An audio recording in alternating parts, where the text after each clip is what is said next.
teens, gimana kabarnya? Pasti baik-baik aja dong, karena gue percaya kehidupan kita selalu ada dalam lindungan Tuhan. So teman-teman, hari ini gue mau ngebawain tema, judulnya itu home. Kita tahu dong kalau home itu adalah rumah, dan kita setuju dong kalau rumah adalah tempat di mana kita bisa merasa nyaman, bisa merasa aman, dan kita tuh nggak bisa ngerasain kalau kenyamanan itu tuh dan keamanan itu tuh ada di luar sana. Makanya kenapa Mr. Fredrickson di film Up ya teman-teman, dia tuh selalu membawa rumahnya kemanapun dia berada, sampai ke Paradise Falls. Dia bawa balon gitu kan, pakai rumah, dan itu tuh kan kalian tahu kalau itu ribet banget gitu.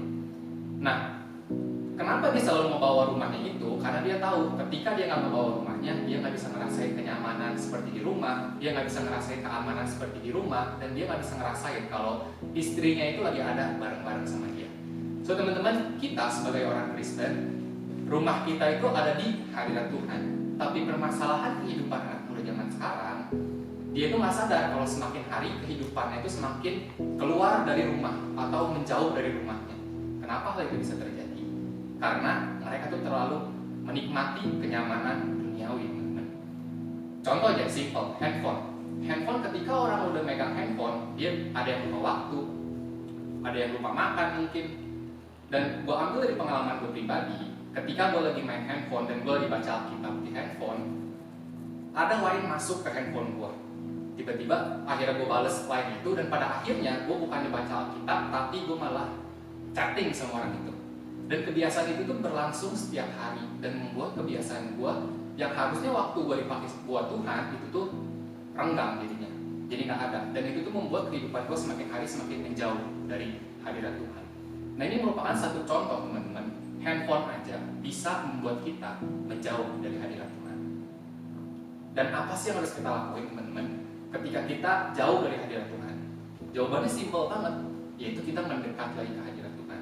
Tapi pertanyaannya, gimana sih untuk kita bisa kembali ke hadirat Tuhan? So teman-teman, hari ini gue mau ngasih satu perumpamaan dari Alkitab, dari Lukas 15 teman-teman. Kalian tahu dong tentang perumpamaan anak yang hilang. Kalian tahu kalau ceritanya si bungsu itu dia pergi dari rumahnya, membawa warisan dari ayahnya, pergi ke suatu kota yang jauh banget, dan dia menjual seluruh hartanya di situ dan hidup berfoya-foya.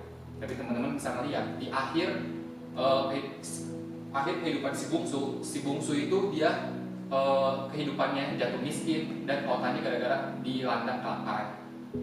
Dan teman-teman bisa melihat, tapi respon si bungsu ketika dia hidupnya hancur, ketika hidupnya jauh dari ayahnya, dia tetap kembali ke rumahnya, teman-teman. So hari ini gue mau ngasih 2R, gimana sih caranya si bungsu tuh bisa kembali ke rumah ayahnya.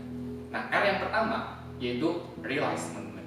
Jadi si bungsu menyadari kalau dia itu kehidupannya udah hancur, kehidupannya udah di bawah lebih rendah dari pegawai upahan papanya, dan kehidupannya udah hancur gara-gara hidup berfoya-foya. So teman-teman, hari ini gue mau ajak kita untuk renungin apa sih yang membuat kita semakin hari semakin menjauh dari hadirat Tuhan. Mungkin handphone, mungkin ada hal-hal lain yang membuat kita menjauh. Dan kita harus sadar teman-teman, harus sadar sesegera mungkin. Jangan sampai kita sadar itu telat. Kayak si bungsu, dia sadar itu telat, setelah kehidupan udah hancur baru dia sadar. So teman-teman, hari ini jangan sampai kita kayak si bungsu. Yuk hari ini gue ajak kita untuk bisa sadar segera mungkin. So setelah realize, R yang kedua gue mau sampaikan yaitu respon, teman-teman. Setelah kita menyadari kalau kehidupan kita semakin hari semakin menjauh dari hadirat Tuhan, kita harus langsung meresponi, teman-teman. Meresponi kesadaran kita itu dengan langsung mendekat hadirat Tuhan. Si bungsu, teman-teman, setelah dia menyadari dan dia langsung meresponi untuk dapat kembali ke rumahnya. Teman-teman bisa ngeliat di Lukas 15 ayat 18 dibilang kalau si bungsu bangkit dan berdiri dan langsung pergi ke ayahnya untuk meminta maaf. Tapi teman-teman, di poin kedua itu respon. Anak muda zaman sekarang bukannya malah mendekat ke hadirat Tuhan, tapi dia malah menjauh dari hadirat Tuhan. Kenapa? Karena di pikiran dia, teman-teman, dia selalu ada yang namanya gue udah berbuat dosa, gue udah mengecewakan Tuhan. Tapi teman-teman, kabar baiknya, kalian bisa melihat di akhir perumpamaan tentang si bungsu, ayahnya gak segan-segan untuk menunggu si bungsu. Dia melihat dari kejauhan, dan dia gak segan-segan untuk berlari memeluk si bungsu. Sama seperti Tuhan kita, ketika kita mau punya respon untuk mendekat lagi ke hadirat Tuhan, mendekat lagi ke rumah kita, Tuhan tuh nggak segan-segan untuk berlari mendekat ke kita.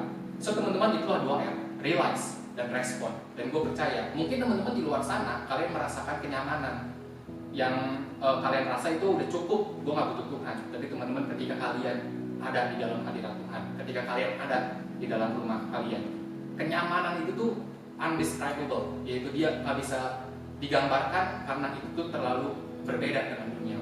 So teman-teman, gue percaya ketika kalian udah melakukan 2R itu, kehidupan kalian pasti akan diberkati, kehidupan kalian pasti akan dibuat berhasil, dan bukan cuma kehidupan kalian, pribadi kalian akan dibuatnya serupa dan sejahtera dengan Tuhan. So siapa di sini yang mau kehidupan dibuat berhasil? Siapa di sini yang mau kehidupannya diberkati secara luar biasa? So kembalilah ke hadirat Tuhan. Amin.